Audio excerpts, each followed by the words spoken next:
আজকে শোনাই। ভাষার খেল, ছন্দের দৌড় আর কবির নিজস্ব রসবোধ পাঠক পাঠিকা দর্শক শ্রোতার মনে এক নিখাদ আনন্দের তরঙ্গ সৃষ্টি করে। সেই রসিক কবি সুকুমার রায়। ঠিকানা। আরে আরে জগমোহন, এসো এসো, বলতে পারো কোথায় থাকে আবদানাদের মিশু? আবদানাদের নাম শোনি? খগেনকে তো চেনো, শ্যামবাগচি খগেনেরই মামা শ্বশুর চেনো।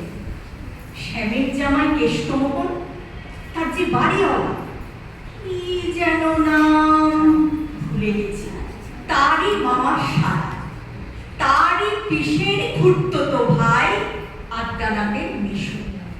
লক্ষ্মী দাদা, ঠিকানা তার একটু জেনে এসো। ঠিকানা চাও?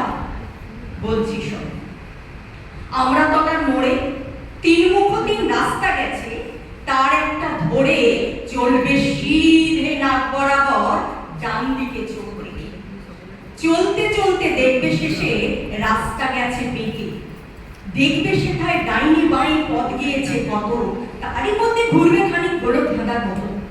তারপরেতেই হঠাৎ থেকে ডাইনে মোচড় মেরে ফিরবে আবার বাঁয়ের দিকে 3টে গলিছে।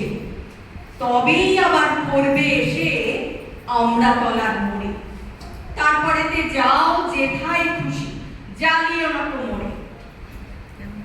এরপরে কবি